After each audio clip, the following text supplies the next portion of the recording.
Today, we are diving into a story that honestly feels like it's been ripped right out of a spy thriller. It's all about this huge, frozen island that has, kind of out of nowhere, become the dead center of a massive global power struggle. And it all really blew up with this incredibly blunt statement.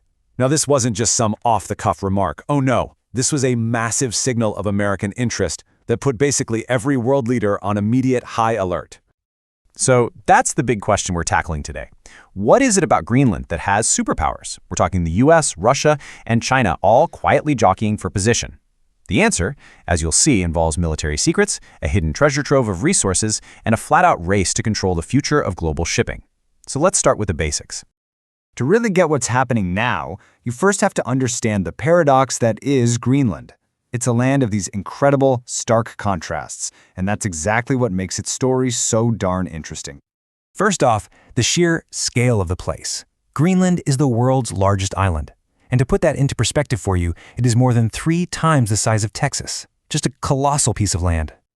But here's the twist. 80% of that massive area is just buried under a thick, permanent sheet of ice.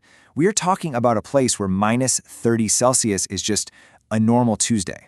And that brings us to this absolutely mind-blowing fact. On this giant island, there are only about 57,000 people, and they mostly live right along the coast. This crazy contrast between its huge size and its tiny population, well, that's a big part of why global powers are so interested. And you know, this interest, especially from the US, is nothing new. Yeah, this isn't some recent thing.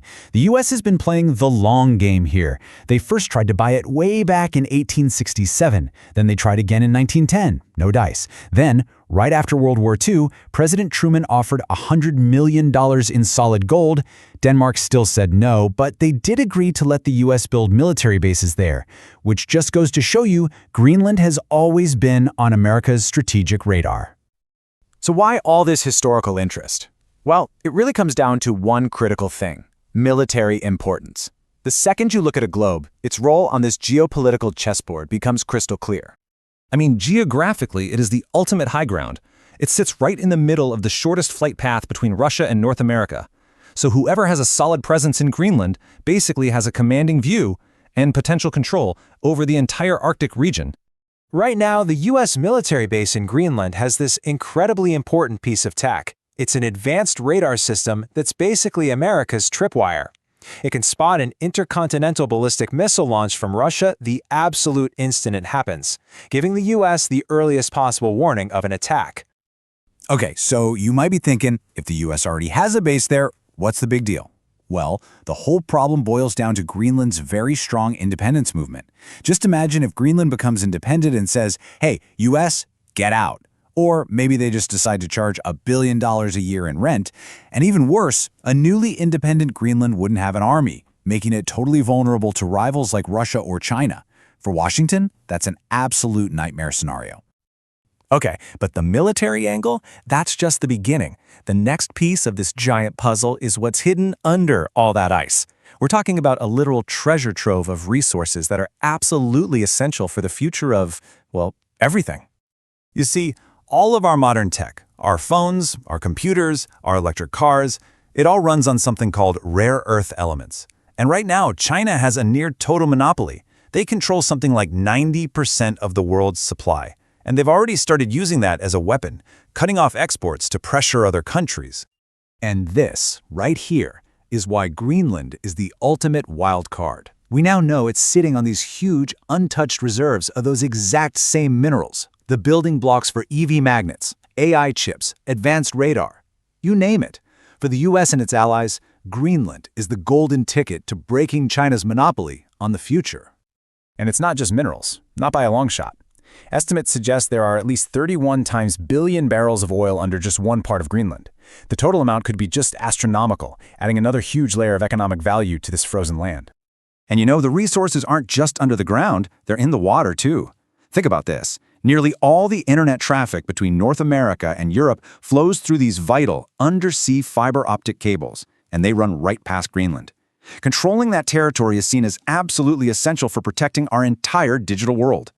So we've got military power and natural resources, but there's a third factor, And this one is a true game changer. It's something that could fundamentally reshape global trade as we know it forever. For centuries, the Arctic was just a frozen barrier, an impassable wall of ice. But because of climate change, that ice is melting, and it's opening up a brand new shipping route, the Northwest Passage. For a cargo ship going from Asia to Europe, this new shortcut shaves off 9,000 kilometers. That saves weeks of travel time and millions of dollars in fuel. It's revolutionary. And here's the bottom line. Greenland sits right at the entrance of this new global superhighway. So the nation that controls Greenland is effectively controlling the toll booth for the future of world shipping. That is a prize of almost unimaginable value. So now that we see the full picture, the huge stakes involved, let's think about the risks. What would actually happen if the US decided to just make a move to seize control of Greenland from its own ally Denmark? The consequences could be absolutely catastrophic. The whole problem comes down to this. Article 5.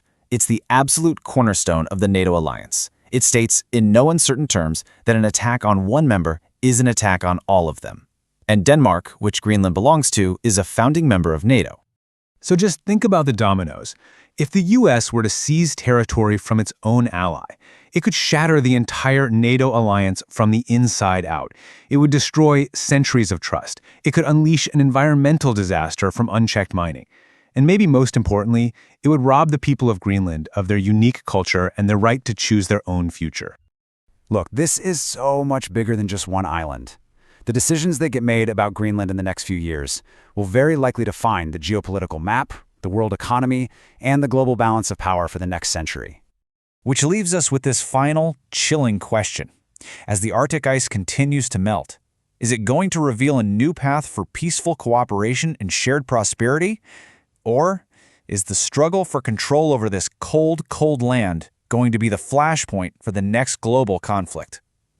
The future of the Arctic, and maybe the future of the world, really hangs in the balance.